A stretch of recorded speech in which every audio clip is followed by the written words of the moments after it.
comes down to it, you're talking about how do we rank well on AI tools. There's an entire new industry called AEO for AI SEO, essentially. And we're seeing good results by properly optimizing your website for Google search. Also can strongly help and deliver favorable results on AI searches. Also, Reddit appears to be a major platform where AI gets responses and businesses ranked in their results. So what I would recommend, if a This podcast is produced by Concierge Medicine Today, LLC. All rights reserved. Concierge Medicine Today, or CMT, was founded in 2007 and serves as the industry's trade publication and annual medical conference organizer. Please note, the information shared on this podcast and across all CMT platforms is intended for general informational purposes only and may contain errors or omissions. Nothing in this podcast nor across CMT platforms constitutes medical, financial, legal, nor professional advice, and CMT is not liable for any inaccuracies. CMT encourages listeners to conduct their own research and consult trusted advisors before taking any action based on the content presented. No mention, interview, or link should be considered an endorsement. This content is primarily intended for a healthcare audience and may not apply to all listeners. Thanks for tuning in. Well, good morning or good evening, Docpreneur Nation. You're listening to Concierge Medicine Today's Docpreneur Leadership Podcast. And today we have a repeat guest, another returning expert in this space of healthcare and marketing, Google SEO, and website design. And I'm kind of titling or rough draft titling the interview here.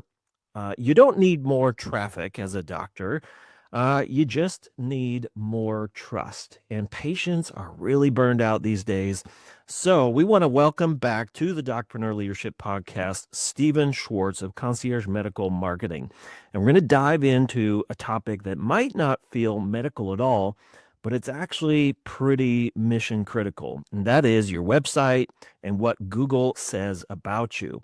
And if your website is the new, waiting room, then SEO is really your front door. So, Steven, thank you for being our guest today. Hey, my pleasure, Michael. Thanks for having me. All right, so I want to talk about something that's pretty hot and bothered by a lot of doctors, a lot of practice administrators, and we're going to kind of do not a fire hose in your face education, but a little bit of that today. And I'm going to kind of rapid fire some questions at you. So you can be however brief or long-winded as you would like to on these, but these are the mission critical questions on the minds of practice administrators who are unfortunately tasked sometimes and oftentimes in small medical businesses of, hey, I know you're also in charge of billing and insurance and pre-authorization phone calls and you're managing my team, but I also need you to do marketing too. So with that, these folks are turning to AI and AI tools. And AI is everywhere right now, especially in our homes, on our phones, in our small businesses and medical offices. What realistic role do you see AI playing in patient acquisition, marketing, and communication for medical practices? Boy, what a great question. This is toward the end of 2025 when we're recording this interview here, and AI appears to be everywhere and only getting bigger and only getting more helpful. And my specialty in space is in digital marketing with a focus on AI. I created Maddie, the AI digital marketing assistant, specifically for concierge and DPC practices.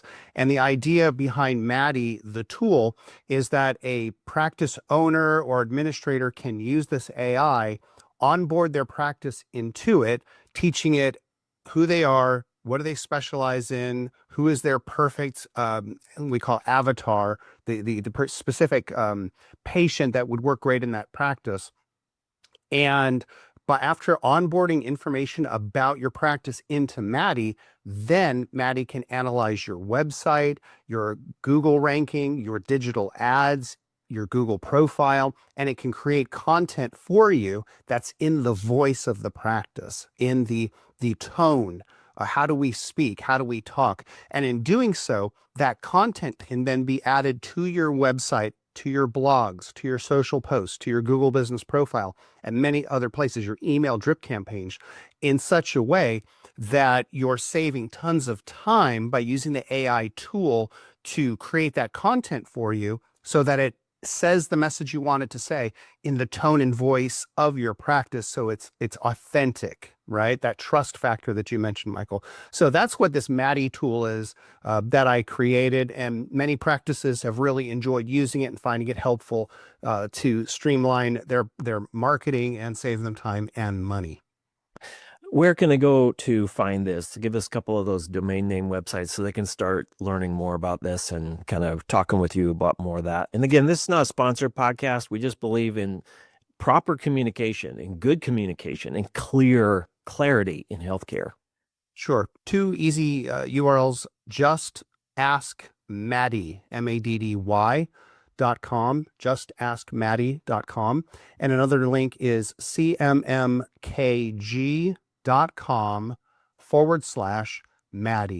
Again, MADDY. Those two links can help. What I did is I noticed that there was a vacuum of quality AI tools specifically for the membership medical space. So I created one. I created Maddie and loved it. So helpful for me in my work with clients. And I wanted to share that with the different practices for them to learn and to grow and to utilize. And it hit me that these folks are not going to really know how to use Maddie. I knew how to use it because I built it, but other people don't. So I, with the help of AI, I wrote a book called Just Ask Maddie. And that book's available if you want to get it from me, from Amazon, the digital download, whatever. But the book teaches how to use Maddie, the tool, successfully. And furthermore, I created a group called the Maddie Community, which is a place on Facebook where practice owners and operators can gather and communicate, and how do we use Maddie, and what wins have we received because of using it, and what challenges are we facing, and how did you do this or that. So the idea is I'm trying to offer some really great tools and resources for the industry so that folks can do a lot of this stuff themselves, saving money and time. And obviously, I have an agency, Concierge Medical Marketing, for those who need extra help or simply want to hire us to take care of it all for you. We're happy to do that as well.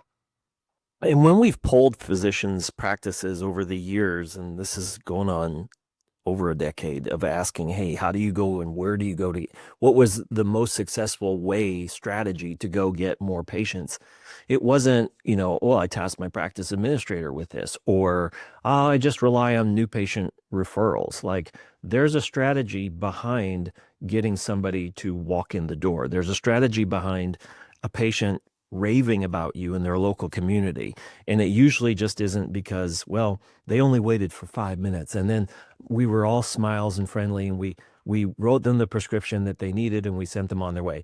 That's baseline. Like, that might be, very difficult in some practices to achieve, but that's pretty basic stuff in healthcare today. Patients require a little bit more. And I know that because I'm not a physician, I'm a patient, and I know what it's like to sit on the other side of the exam room or the service window and just sit there and stand there, hat in hand, waiting for your staff or your team to acknowledge that, hey, my daughter and I have just walked in and we're still waiting, for you to kind of, acknowledge us. So I want to talk a little bit about it because you know a lot about Google and SEO, and that is really important. But it also seems like with the advent now of the last couple of years with AI that, almost seems like we're in this kind of sweet spot with AI where it hasn't been touched by monetization tools just yet. There's a little bit of that, but we're going to be starting to, we as users of these AI tools are going to be starting to see that we're going to be served up sponsors and ads in our tools. Right now we're not, but it's coming. I feel like it's coming because I was on Venmo of all places the other day and I look, okay, next thing you know, I'm being served advertisements in my checking and debit card transactions. And it's kind of silly and ridiculous, but you can see where this is headed. So, do you believe that AI will eventually personalize marketing based on biological age and health data? And what are some of your ethical guardrail concerns about the use of AI in healthcare marketing moving forward? That's a very loaded question. First of all, with regards to being served ads on platforms, wherever eyeballs are, there will be ads if they're not there already. period. That's that. Unless you're paying specifically for that service. And even in those cases, sometimes you're going to get served ads as well. I read Well, to stop there, yeah. do you feel, and I mean, this is a crystal ball question, but just like we're putting some attention on Google and SEO, we're going to have to learn when talk to folks like yourself about saying, okay, I need to be on Google SEO, but I also need to be on Chat GPT, or I need to be on Gemini, and I want to be in those places because we're turning to those places. And you kind of almost think like, what's Google going to do? You know, like how are they going to make things a little bit easier to find them? Because they're probably going to start losing some ad revenue in the crystal ball of how technology is evolving. So go ahead and riff on that a little bit. Sure, definitely. A couple of months ago, there was reporting that shared that Google's search volume was dramatically down because searches on AI tools such as ChatGPT and Gemini were growing very, very fast. And so Google obviously doesn't want to get left behind.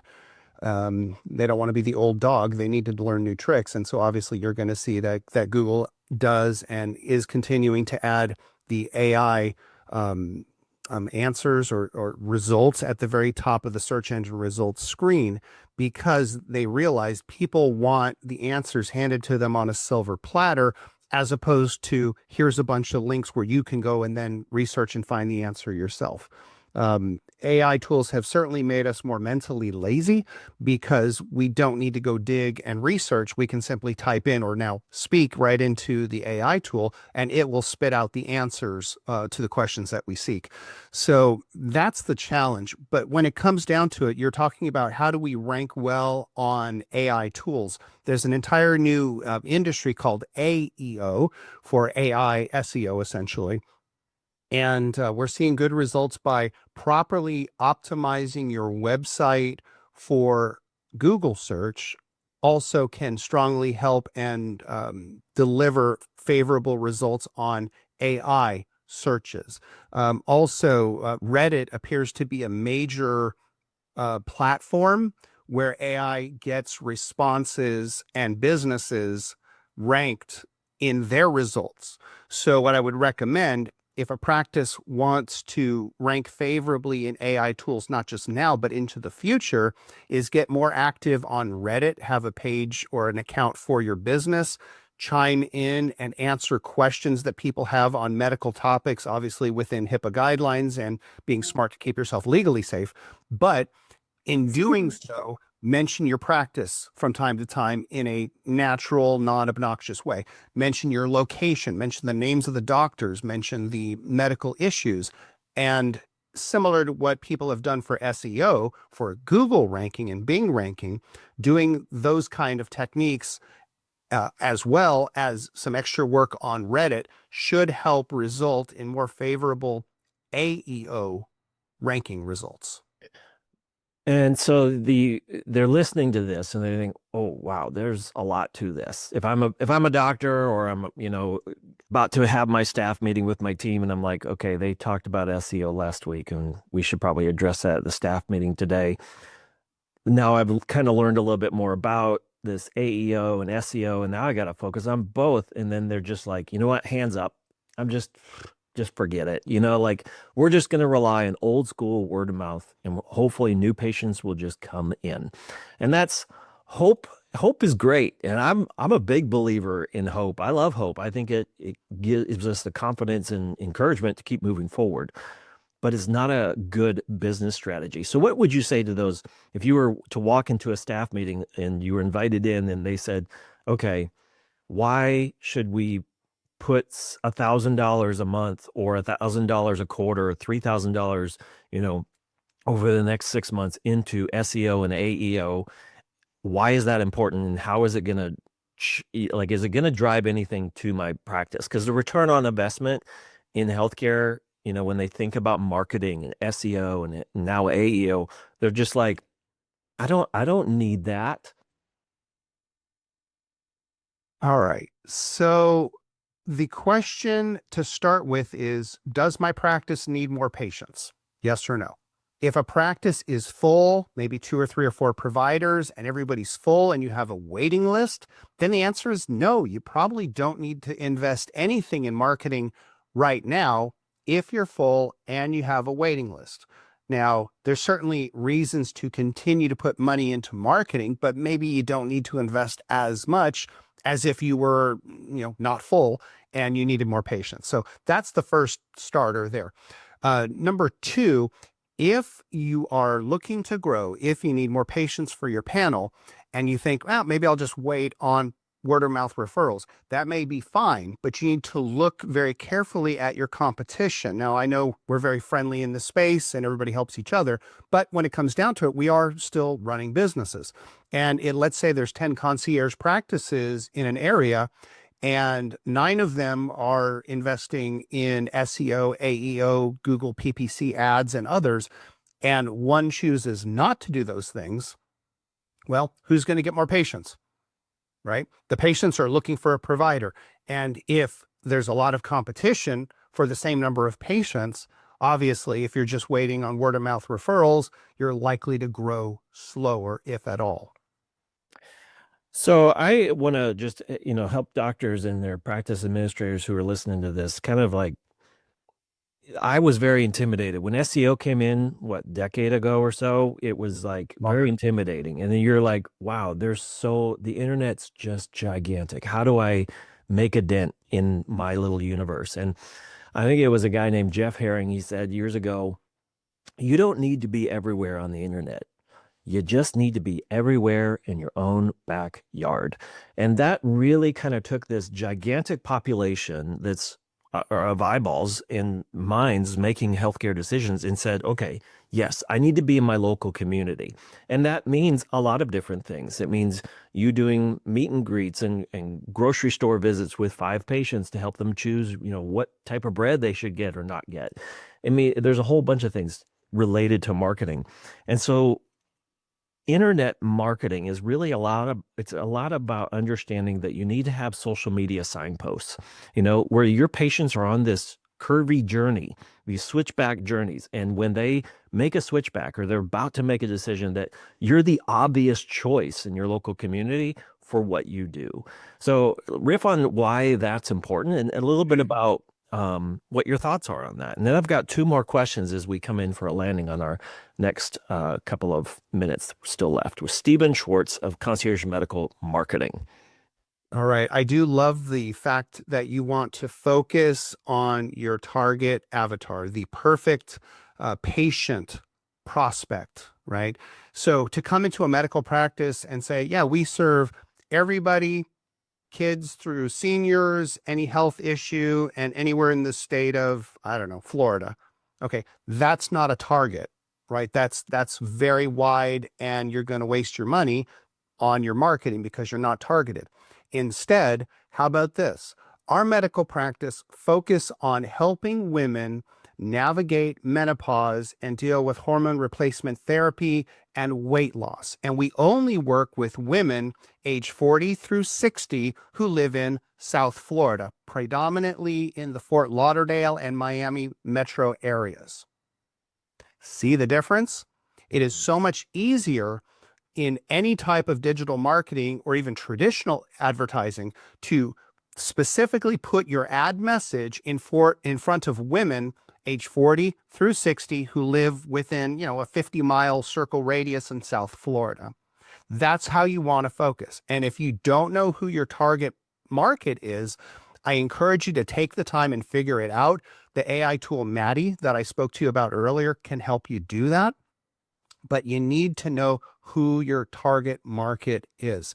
And by the way, one other thing I wanted to add on from before, there's different types of marketing. When you create a website, it's there, it's great, but nobody's looking at it. The next step is you need to have a quality created Google business profile, optimized with tons of great information. Fill out all the spaces, all the questions and answers, all the services and products. Make sure your address is accurate. You want to get all that stuff correct because the Google business profile is your front door on your business on the internet, bar none, period. It just is.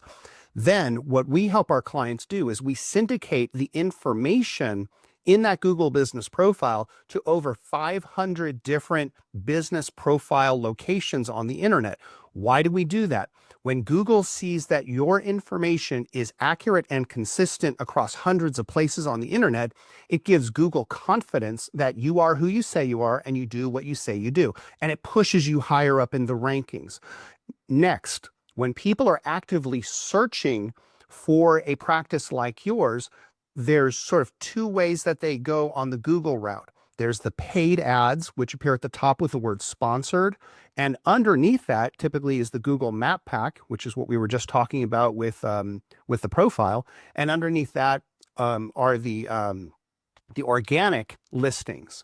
And in order to appear favorably in the Google paid ads, you need to know what you're doing and not throw your money away. I have a story about that if we have time. And number two is that for the organic listings, you want to create new content for your website's blog every single month at a minimum. Every week would be better. And the content has to be based on what people are actively searching for on Google right now in your area. Then you write content that answers those questions and gently promotes yourself as an authority and specialist in that space, in that topic, in your area. Get that added to your website, adding it over time, and then creating these backlinks that point back to those articles. That's what helps you rank favorably when people say, I want my website to rank high on Google. Right there is the secret of how to do it, and do it regularly. Most practices say, yeah, I need to do that, but they don't do it. And so if you actually do it either yourself using a tool like Maddie or hiring an agency to do it for you, you're going to push your practice ahead of all the other competitors who are not doing it. And in about a minute, answer the question about like, well, what's this going to cost? Like, what if the bare minimum? Because what you've said, I'm sure most practice administrators agree with, doctors probably agree with as well, but now they've got to go see a patient. So they're thinking, I just don't know what he said. That is another language, and he's clearly an expert and understands what it takes. So what's it going to take as far as like, do I just write a check? Because I know what you're talking about. It could work. So what's the financial outlay and for how long? Sure. Great question. I can't speak to other digital marketing agencies and their services and prices. I can speak to ours. On the low end, the investment is $750 per month.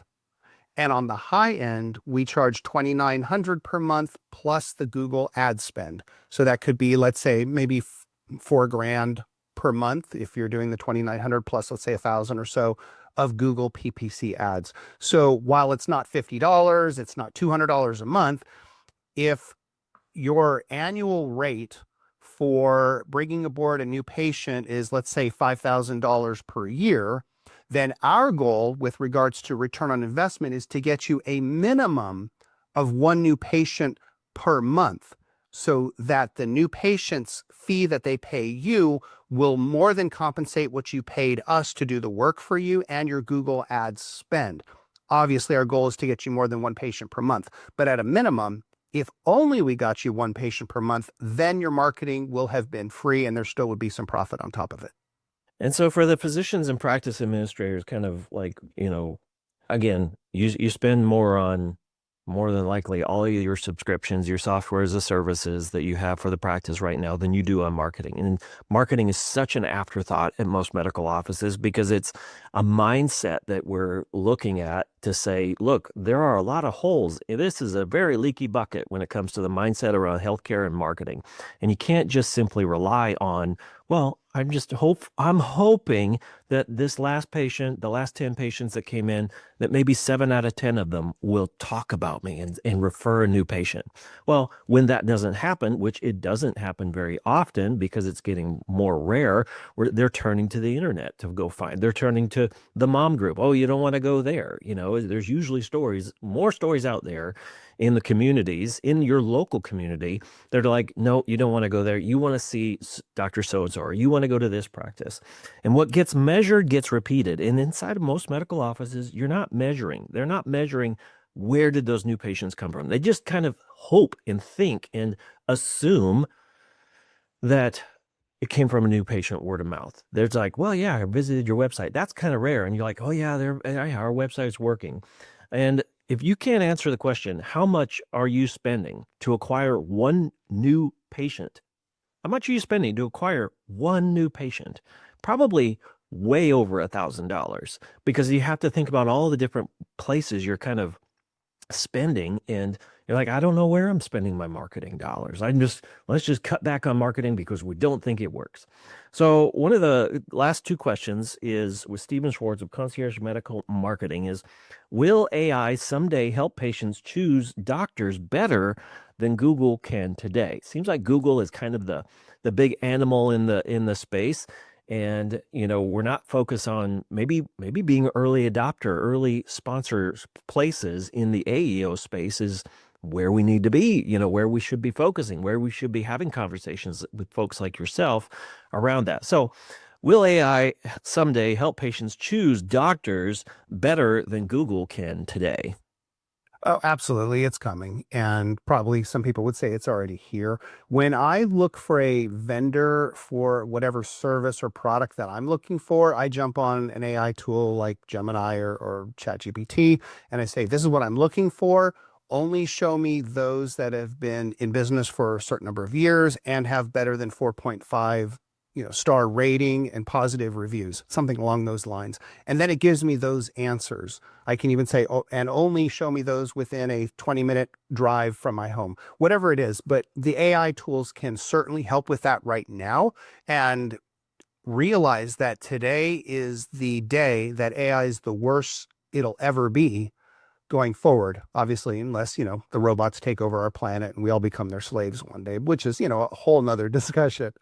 But, AI is just getting more and more powerful every day to be helpful to us in the different places and ways that we need assistance. So, yeah, absolutely. And we had an interview with, I think it was an author and a physician a few months ago, and he said, AI is not going to take your job. Someone who knows how to use AI is going to take your job. And so we have to, especially those of us who work in healthcare and those of us on the front lines, not the physicians, not the nurse practitioners, not the PAs, not the healthcare clinicians, the folks that are working in the practice. I mean, that dovetails well into my final and last question for Steven today is, if AI could automate one tedious marketing or administrative task in a doctor's office tomorrow or today, what should it be and why? Oh my goodness. Depends on the practice and where their pain points are. But more and more increasingly, people that I talk to are finding AI tools that are helping them clear out their email inbox so that the doctors and their teams are not spending hours clearing out junk from their inboxes, but instead letting an AI tool do it and only show me the things that are truly the most important. And then at that point, the practice administrator will check those emails and only go to the doctor with things that the doctor has to answer specifically. It's a really neat world that we're living in related to, we're going to look back on these years and these moments and how we used early tools. I remember, we were at the conference together a couple of weeks ago, and we asked, one of the questions was, how many of you are using AI? And every hand of the clinicians in the room and administrators and physicians was raised. That same question a year ago, hardly anybody's hand was raised. And so it's really a neat space that we're looking at right now. And I learned something about AEO I didn't know before. So thank you, Steven. Steven, how can we learn more, get connected with you? And we'll put the links to the show notes as well to Steven and his groups and websites. But Steven, how can they get in touch with you? And maybe what's one thing that they should be calling you about tonight or tomorrow? All right, good. So our main website is conciergemd.marketing. conciergemd.marketing. And to schedule a time with me for a 30-minute complimentary discussion on the phone, cmmkg.com/schedule. Again, cmmkg.com/schedule. A form will come up, pick out a time that works for you, fill in the little form about who you are and whatnot, click the button, it'll add it to my calendar, it'll add it to your calendar. Most people have used tools like this before. It's pretty easy to do. Awesome. Well, Stephen, thank you so much. I'm looking forward to maybe part 2, where we dive into some of the really more granular stuff related to SEO and web strategy, because there's a lot of questions that go with this, and talking a little bit more too about websites and what doctors kind of get wrong in the next interview. So thank you, Stephen, for what you're doing for this space. Thank you so much for your interest in helping patients get connected with doctors, and for explaining and helping us learn, where the future of the internet and marketing and SEO and AEO and where all of these things kind of connect and collide with the small practice out there. Thank you so much, Stephen, and we'll talk to you on the next one. Thank you, Michael.